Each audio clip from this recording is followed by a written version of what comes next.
Eclesiastes 5, de 1 a 5. Guarda o pé quando entrares na casa de Deus, chegar-se para ouvir é melhor do que oferecer sacrifícios de tolos, porque não sabem que fazem mal. Não te precipites com a tua boca, nem o teu coração se apresse a pronunciar palavra alguma diante de Deus, porque Deus está nos céus e tu na terra. Portanto, sejam poucas as tuas palavras, porque dos muitos trabalhos vêm os sonhos, e do muito falar, palavras nécias. Quando a Deus fizeres algum voto, não tardes em cumpri-lo, porque não se agrada de tolos. Cumpre o voto que fazes. Melhor é que não votes do que votes e não cumpras. Vamos ler novamente esses dois versos, o 4 e o 5, todos juntos. Leiamos. Quando a Deus fizeres algum voto, não tardes em cumpri-lo, porque não se agrada de tolos. Cumpre o voto que fazes. Melhor é que não votes do que votes e não cumpras. Vamos orar. Senhor, mais uma vez queremos te agradecer pela bênção de estar na tua casa, pelo privilégio de te oferecer a nossa adoração, os nossos louvores, de te prestar culto com liberdade, pela bênção de ter este lugar aconchegante para nos receber, e queremos te agradecer principalmente por termos a tua palavra para a nossa instrução. Ajuda-nos a entendê-la e que teu Espírito não apenas ilumine o nosso entendimento, mas aplique aos nossos corações a tua santa palavra. Em nome do Senhor Jesus é que nós te oramos. Amém. Irmãos, o meu tema hoje à noite é: por que um crente deve cumprir os seus votos? Você já pensou nessa pergunta? Por que um crente deve cumprir os votos que ele faz? E antes de dar algumas respostas a essa pergunta, é interessante considerar que a natureza humana decaída não gosta de assumir compromissos. Essa tendência não é uma característica da era moderna. Não é porque o mundo está muito dinâmico, veloz, que os homens não querem mais saber de assumir compromissos. Em todos os tempos, por conveniência ou por rebeldia mesmo, os homens têm preferido abrir mão das suas obrigações. E uma ilustração para que a gente entenda esse tipo de comportamento que não está tão longe de nós. Não é a época da maioria daqueles que estão aqui, mas na década de 60, o movimento hippie introduziu na mente daquela geração, que era a minha geração, o falso ideal da liberdade plena.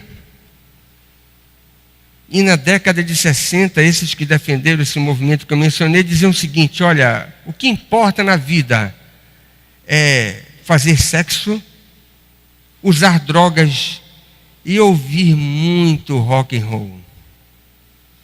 Era o lema daqueles anos turbulentos. Mas sabe de uma coisa? Não deu certo. E até hoje nós estamos pagando caro a conta daquilo que essa geração nos deixou. Estamos ainda contabilizando prejuízos que às vezes nós nem nos damos conta que são prejuízos decorrentes daquela atitude irresponsável incompatível com aquilo que nós entendemos ser a verdadeira natureza da vida. E olha que coisa interessante. Quando essa geração decidiu pregar, defender, levantar a bandeira da liberdade plena, e de uma forma errada, depois de muita reflexão e depois de muita avaliação de tudo aquilo que aconteceu naquela década turbulenta, veio então à tona a conclusão daquilo que consiste a verdadeira liberdade, a plena liberdade. E sabe onde nós achamos essa plena liberdade? Justamente no cumprimento das nossas obrigações. É uma coisa paradoxal, mas é assim que funciona a vida. Muitas vezes nós temos que cumprir obrigações, precisamos assumir responsabilidades, estabelecer alvos, e depois de atingir esses alvos, nós ficamos como verdadeiros passarinhos, soltos na natureza. Mas que coisa maravilhosa! Eu estabeleci 4 coisas para perseguir nesse ano e eu conseguir atingir todas elas. Aí a minha alma fica livre, né? Todos aqueles sacos de cimento que foram colocados na minha costa, eles caem. Porque os meus compromissos, os meus alvos, as minhas responsabilidades foram plenamente cumpridas. E aí é que eu tenho liberdade plena. Também a gente deve considerar que é uma febre de desobediência na sociedade dos pecadores. Também não é uma coisa nova. Em todas as esferas, principalmente na esfera conjugal, há uma banalização do divórcio, e a igreja tem sofrido e muito para administrar essa dificuldade na vida de muitos dos seus membros. Como instituição, a igreja não pode negar aos verdadeiros arrependidos o direito de recomeçar. Isso a gente precisa defender, e preste atenção nisso. Precisamos defender isso como protestantes, porque nós não acreditamos na indissolubilidade do casamento. E há muita gente que se diz evangélica que defende que o divórcio é o segundo pecado imperdoável. Mas na Bíblia só tem um. E o pecado imperdoável é a blasfêmia contra o Espírito Santo, não é o divórcio. Isso a gente precisa defender. Mas preste atenção. A igreja, por outro lado, ela tem que ser intransigente com aqueles que brincam com o casamento. E não podemos tolerar esse tipo de comportamento leviano. Mas o meu assunto é sobre votos. E talvez você pergunte, mas qual é o conceito bíblico de votos? Vai para você copiar. Voto é um compromisso voluntário assumido diante de Deus. Às vezes, nós compartilhamos com pessoas próximas o voto que nós fazemos. Mas às vezes nós fazemos o voto só secretamente, só entre nós e Deus. Um voto tem a ver com o cumprimento de uma obrigação ou a abstinência de uma atividade, sempre envolvendo coisas lícitas ou prescrições sagradas, ou as duas coisas, cujo objetivo sempre é melhorar a nossa vida espiritual. Esse é o conceito bíblico de voto. E a pergunta é a seguinte: por que um crente deve então cumprir os seus votos? Eu quero dar a primeira resposta. A primeira resposta é a seguinte: é porque não existe vida cristã sem votos. Talvez você diga, mas eu não quero votos. Tudo bem, você tem todo o direito de não querer assumir obrigações, nem responsabilidades, nem compromissos, mas você não vai poder professar a fé cristã, porque não existe cristianismo sem votos. Não existe. E eu vou dar as razões para você. O próprio conceito elaborado que eu coloquei aí no slide aponta para uma característica distintiva da verdadeira espiritualidade, das obrigações que devem ser assumidas diante de Deus e diante dos homens. A espiritualidade do Antigo Testamento tem essa marca. E a espiritualidade do Novo Testamento não poderia ser diferente. Você tem essa realidade sendo apresentada com absoluta clareza, tanto no Antigo Testamento quanto no Novo Testamento. E eu vou dar as informações para você, confirmando isso. O mais significativo código de espiritualidade do Antigo Testamento é uma coleção de votos. Preste atenção nisso. O mais significativo código de espiritualidade que você tem no Antigo Testamento nada mais é do que uma coletânea de votos. E presta atenção, de votos que não foram elaborados por Moisés. Não foi o povo de Israel que numa assembleia resolveu escolher essas obrigações para cumprir. Essa coleção de votos foi dada pelo próprio Senhor da Aliança, nos 10 mandamentos que você tem em Êxodo capítulo 20, do verso 1 até o verso 17. E essa é uma característica especialíssima do Decálogo. Olha lá que coisa interessante. Não é sem razão que você tem muita gente, e dentro da própria igreja dita evangélica, com dificuldades de encarar os 10 mandamentos. Sabe por quê? Por uma razão muito simples. Quem aqui gosta de não? Levante a mão. Está mentindo, meu irmão. Quem é? Levanta a mão. Ninguém gosta de não. Não tem um ser humano que goste de não. A nossa natureza só quer ouvir sim, sim, sim. Mas olha, presta atenção, uma característica dos 10 mandamentos. Você tem 8 nãos. Já imaginaram? Não. A nossa natureza vai estremecendo. Você só tem 2 mandamentos que são formulados na forma positiva. Deixa eu fazer uma pergunta para você. Será que o Deus que nos criou conhece bem a nossa natureza? Uma pergunta de retórica, né? Não precisa responder. Será que o Deus que nos criou conhece bem a nossa natureza?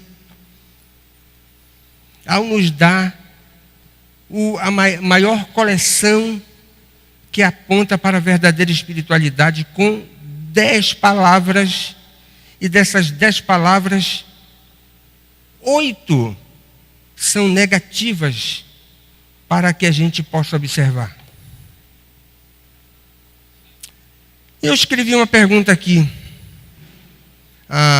Como é que você pretende andar com Deus e você tem o interesse de gozar dos seus favores, se você não leva em consideração as prescrições que ele colocou nessa tábua de obrigações e deveres chamada os 10 mandamentos? Me explique isso, pelo amor de Deus. Não, eu sou amigo de Deus. Eu estou andando com Deus. Ele está comigo. Mas como é que você está andando com Deus sem observar o que Ele prescreveu? Impossível. Mas vamos para o Novo Testamento. A mais extraordinária síntese que você tem proferida dos lábios de Jesus, também relacionada com a espiritualidade autêntica, tem a ver com votos. Num dado momento do ministério público do Senhor Jesus, um escriba se aproximou dele e sacou uma pergunta daquelas bem capciosas e perguntou para o mestre: Mestre, qual é o principal dos mandamentos? Pensando que ia tapear Jesus Cristo. Um paspalhão, né? Aquele escriba. Mestre, qual é o principal dos mandamentos? Ah, você quer saber? Então lá vai. E Jesus Cristo desfiou Deuteronômio capítulo 6, os versos 4 e 5, e combinou com Levítico 19, 18, que, se você não sabe, Levítico 19, 18 é o versículo áureo do relacionamento interpessoal, naquele código maravilhoso que você tem do relacionamento que deve marcar a verdadeira espiritualidade entre aqueles que professam o nome do Senhor. Jesus combinou essas duas coisas e deu a resposta. Ele disse: olha, você quer saber qual é o principal dos mandamentos? Pois o principal são esses dois aqui. Você deve amar a Deus de todo o coração, de toda a sua alma, com todo o seu entendimento, com todas as suas forças, e você deve amar o próximo como a si mesmo. Pronto. O mestre resumiu as duas as duas partes do decálogo, apontando nos 4 mandamentos os deveres relacionados com Deus. E os outros 6 da nossa obrigação de amar o próximo como a nós mesmos. O religioso, o escriba, ficou maravilhado com a resposta de Jesus. E até elogiou o que Jesus falou. Mas preste atenção. Ele estava em falta. Ele era alguém desobediente. Mas como Jesus não perde a viagem, ele disse: olha, eu tenho uma coisa para dizer para você. Aquele escriba não poderia ir embora fazendo graça. Jesus Cristo disse para ele: olha, você não está longe do reino dos céus. Essa é uma das observações mais especiais que você tem nos evangelhos. Já pensou Jesus dizendo para um religioso dos seus dias: você não está longe do reino dos céus? Significa dizer, você não está dentro. Você está perto, mas não está dentro. Que coisa interessante.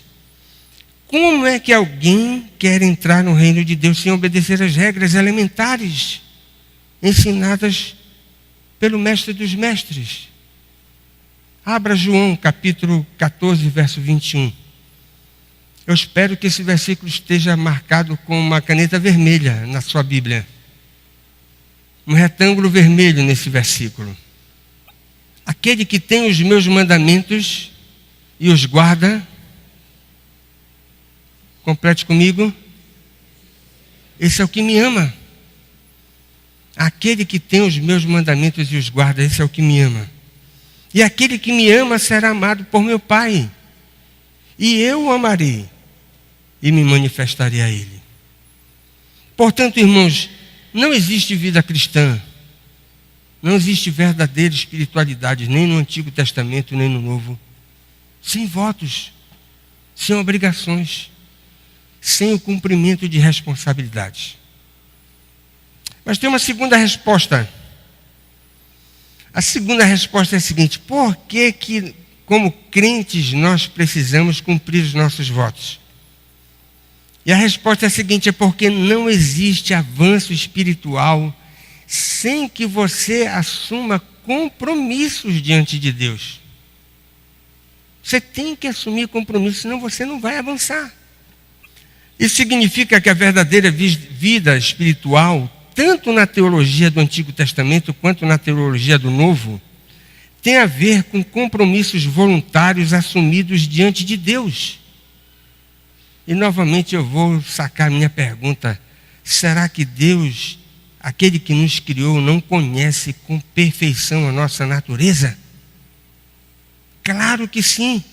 E Ele sabe, preste atenção, que as coisas espirituais não vão florescer na nossa vida espontaneamente. Grave isso. Vida espiritual não floresce em ninguém. Nem no apóstolo Paulo esse princípio funcionava. As coisas espirituais, elas não brotam espontaneamente no coração de ninguém. Você não é um santo mais santo do que foi o apóstolo Paulo. Se não funcionava com ele, não funciona conosco. E eu fiquei relutando em casa, mas será que de novo eu vou mencionar a velha ilustração? Eu fui constrangido a mencionar novamente a velha ilustração, que é o seguinte: um quintal pode ter um solo magnífico. Pense no seu coração. E não é um solo magnífico, né? Mas imagine um quintal com um solo magnífico. Jamais brotará nesse solo alguma coisa proveitosa, como alface, couve, cheiro verde, salsa. Já imaginou? Brotando no seu quintal, espontaneamente, alface por tudo quanto é lado, couve, coisa maravilhosa, cheiro verde, você não vai precisar mais comprar, salsa. Isso não brota no quintal de solo maravilhoso, espontaneamente. Só vai ter no quintal essas coisas se o camarada suar para plantar. Espontaneamente não nasce isso. Sabe o que é que nasce espontaneamente? Principalmente a criança de nova. Não é? Pé de galinha. Já viu mato pé de galinha? É uma coisa horrorosa. Não tem alguma coisa mais odiosa do que um pé de galinha. Né? Você não consegue vencer o pé de galinha. Ele nasce no meio do concreto. Né? É um absurdo um negócio desse. Não tem quem dome. Preste atenção, aplique isso para o seu coração. Como é que você quer que nasça alface no seu coração? Couve. Não, vou ficar aqui tranquilo, só olhando para o céu. E vai acontecer, seu coração vai se encher de pé de galinha. Porque espontaneamente só nasce isso. Irmãos, sabe o que é que são votos? Votos são mecanismos divinamente instituídos para que os ideais da santificação sejam perseguidos e alcançados. Votos, quem inventou esse negócio de votos foi o próprio Deus, para que você alcançasse ideais e lutasse por atingi-los, a fim de que a sua vida pudesse florescer, melhorar, avançar. Deus sabe como funciona a nossa natureza. Ele sabe que precisamos de estímulos espirituais para que alvos elevados sejam alcançados.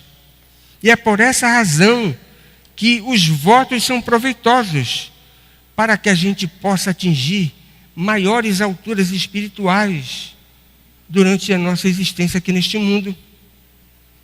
Por exemplo, se você não fizer um pacto, um compromisso com Deus para ler a sua Bíblia diariamente, eu lhe garanto uma coisa: ela vai criar poeira. E talvez você perca até os seus óculos dentro dela. Procurar o óculos. Perdi meus óculos. Você perdeu seu óculos quando, meu? Olha, faz um mês que eu perdi meu óculos. Foi perder seu óculos. Não achou na casa. Estava dentro da Bíblia. a pessoa estava um mês sem ler a Bíblia. Foi por isso que ela perdeu seus óculos. Se você não separar tempo de qualidade para orar, eu lhe garanto, você não vai orar. Não vai orar. Se você não estabelecer, olha, eu vou consagrar a minha quarta-feira à noite para estudar o livro de Provérbios, você não vem para a igreja. Talvez o jornal lhe prenda em casa.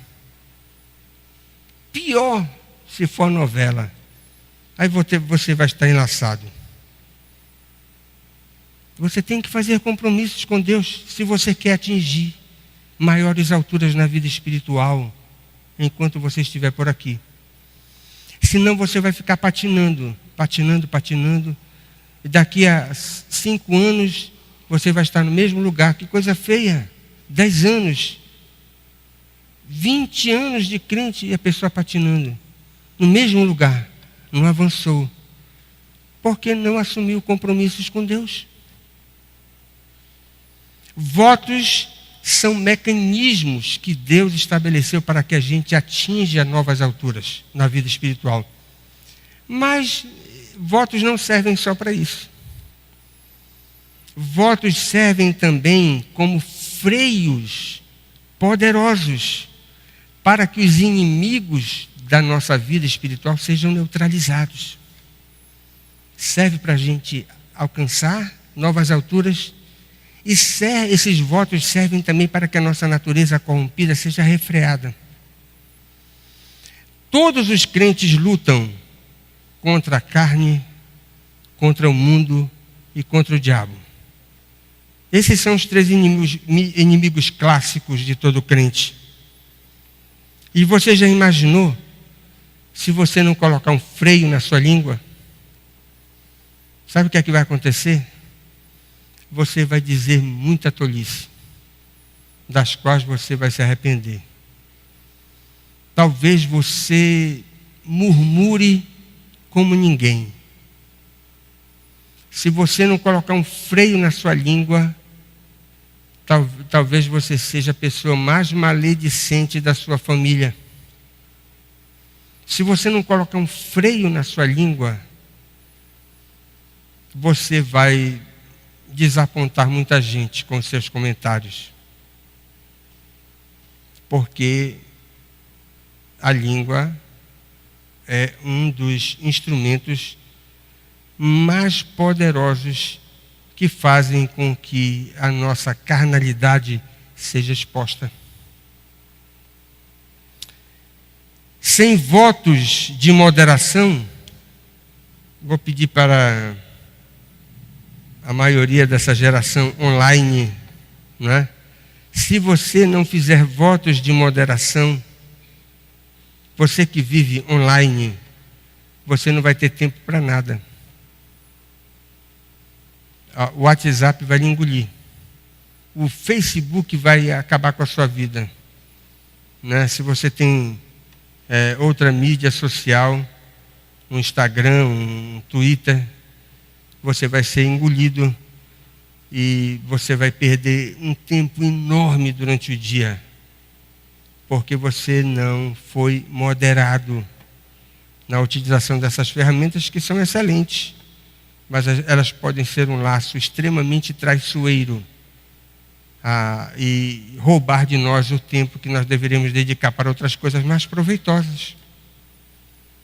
Terceira ilustração: sem votos, como é que você vai controlar o uso da televisão? E se você não fizer votos para controlar a televisão na sua casa, eu lhe garanto uma coisa que vai acontecer. O diabo vai sentar do seu lado no sofá da sua casa. Quem aqui concorda com isso? O diabo vai sentar do seu lado. Se você não fizer votos para domar a televisão e assistir apenas aquilo que for justo, digno e na medida certa. Sem votos, irmãos, nós não vamos refrear a carne, nós não vamos vencer o mundo e o diabo vai sapatear na nossa cabeça. São os inimigos. Votos servem para colocar um freio nessas coisas que nos atrapalham. Atingir novas alturas e refrear aquilo que pode nos jogar no chão, que são os inimigos da vida espiritual. Portanto, irmãos, como é que você quer avançar na vida espiritual sem compromissos com Deus? Não existe. Não existe isso. E a última resposta, talvez a mais contundente. Os crentes devem cumprir os seus votos, porque votos não cumpridos redundam em maldição dupla. Essa é uma das mais vigorosas razões bíblicas envolvendo a teologia dos votos nas Escrituras. Muitos crentes imaginam que a desobediência na vida espiritual não acarreta prejuízos, porque a infinita bondade de Deus vai relevar todas aquelas transgressões, aquelas desobediências que nós cometemos até sem querer na nossa vida diária. Mas preste atenção, não é assim. O Deus que estabeleceu compromissos na vida espiritual por conhecer a nossa natureza é aquele que cobra exemplarmente o cumprimento dessas obrigações que ele próprio estabeleceu. Isso não existe nem na vida ordinária. Será que no quartel é assim? Hein, Edi? No quartel é assim? Hein, Rodinei? No quartel é assim, as prescrições. Não, o coronel vai relevar. Não. O comandante vai deixar para lá. Não deixa. Se o comandante não deixa para lá, o coronel não deixa. O Altíssimo vai deixar para lá. Ele que estabeleceu as obrigações. E se ele estabeleceu, ele vai cobrar. Isso é elementar, meu caro Watson. Não é? É elementar. Se não fosse para cobrar, ele não estabeleceria obrigações. É lógico. Agora preste atenção. Quem descumpre votos deixa de receber as graças imprevisíveis envolvidas nesses compromissos. E deixar de receber graças imprevisíveis é uma maldição muito grande. Regra geral, muitos votos são feitos na forma condicional.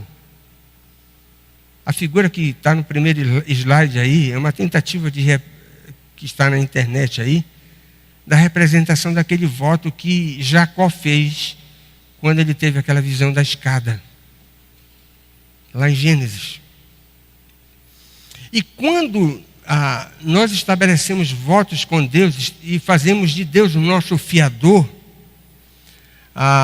nós assumimos essas obrigações, esses compromissos na forma condicional. Jacó fez isso. E quando o crente desobedece, ele não tem o direito de esperar a bênção de Deus naquilo que ele votou. Porque se ele estabeleceu o seu voto na forma condicional e não cumpriu o que ele votou, como é que ele pode esperar que Deus o abençoe? Possível. Além disso, escreva na contracapa da sua Bíblia, lá na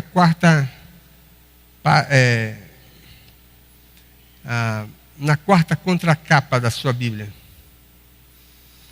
Nas Escrituras existe uma lei chamada a lei das compensações indiretas.